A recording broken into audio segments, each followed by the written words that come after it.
In the film Apollo 13, one of the astronauts' wives is taking a shower in her cheap hotel room near Cape Canaveral. Suddenly, her wedding ring slips off her finger and drops down the shower drain, out of reach and out of sight. She panics. She was already coping with profound anxiety about her husband's moon mission, fretting over the fact that he could easily be killed at any point. And so the loss of the ring is unbearably hard and worrisome and sad. But that ancient Palestinian woman who found her 10th coin, she would not have accepted the loss of that ring. She would have dismantled the whole shower stall if she had to. So determined would she be to recover a symbol of such a vital and essential relationship. And of course, then when she recovered it, she would call all the other astronaut spouses to rejoice in waves of delicious relief. Her husband is still in peril, and nothing truly is secure or safe. In fact, Apollo 13 was a troubled mission that nearly killed all the astronauts. No, the only things we can rely on ultimately are God's presence, God's power, and God's love. But if she had dug down into the drain and found that ring, well, that would be cause for great rejoicing nonetheless. Now I invite you to wonder, who inspires such passion in you? If even a small symbol of your feelings about that person went missing or got lost, you would sweep the whole hut of your life. You would leave no object unexamined. You would search everywhere. Maybe you feel that deeply about someone you lost in a bitter conflict. Or you feel that deeply for someone who has left your life for another reason, maybe not even a painful reason. They have just gone elsewhere, as people often do. You have drifted apart and you just miss them. Now hear this teaching. This is how God calls us to feel about and to act on behalf of those persons who do not come to Grace Church. This is how God calls us to feel about and to act on behalf of those persons who have drifted away from Grace Church, even for benign reasons.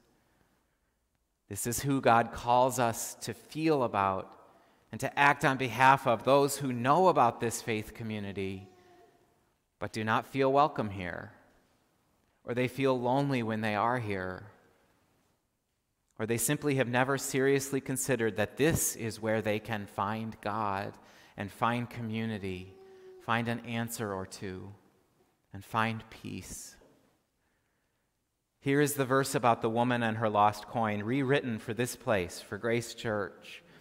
Or what Grace member, having friendship with another member, if she loses that person, does not search carefully until she finds them? The first people to hear this parable, they were a jumble of insiders and outsiders, proper religious officials rubbing elbows with undesirables, tax agents who colluded with the empire, and others whose behavior or health status or simply their social rank marked them as rejects. The Jesus movement was growing, but it was growing with the wrong kind of people.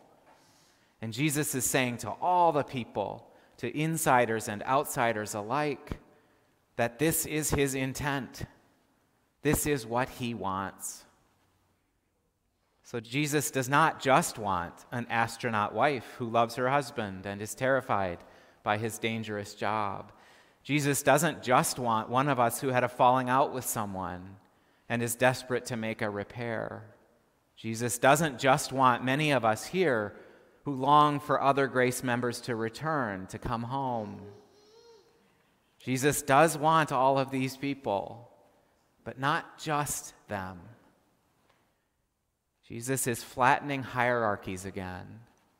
He is collapsing the whole structure of insiders and outsiders. The lost coin is overwhelmingly precious to the woman, and the lost coin is an undesirable, an outsider, someone we are likely to overlook or dislike or even loathe. Christian community is not homogeneous. It is always a jumble of wealthy people and poor people, those with white privilege and people of color, straight people and queer people, 9-year-olds and nonagenarians, those with excellent reputations and scoundrels who inspire nothing but scorn. Christian community is not homogeneous. So that means that if this Christian community lacks some of those people, then we have lost our most precious coins. Our prized ring has fallen down the shower drain. We are sorely missing critical people, people we need desperately if we want this community to be what God is calling us to be. Lately, here at Grace Church, we've been focusing a lot on newcomers and also wondering and worrying about those who used to come here by the dozens but now just don't seem to be around, especially families with children. We are also watching and wondering as this whole region is shifting, with economic upheaval making it impossible for most folks to live near our church, and all the changes in our economy altering how it feels to live around here and to do church around here. Now, it's normal and it's even good to try to get more folks to come to Grace Church by advertising all the great things we're doing here. Just this weekend, our Moms Morning Retreat leaders worked with staff at Town and Country to get their vital ministry advertised on the big T&C sign on Winslow Way. This is truly great. We want to tell the whole world that this faith community has tons to offer for practically everyone who lives or works nearby. We are looking at our website to improve it even more after a recent redesign. And we've finished a parish profile to attract applicants to be our next rector. We shine in that profile, and that's all good. But maybe we should just tell everyone that we're needy. Maybe we should just admit that we're desperate.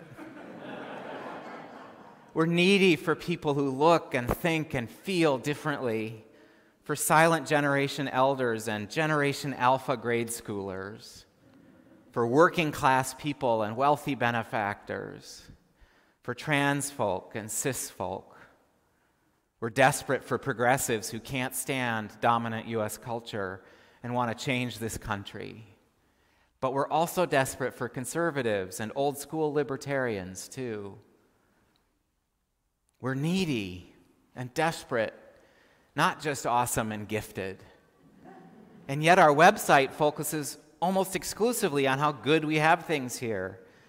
Now, I admit it, I like this about our website. This is how I advertise myself.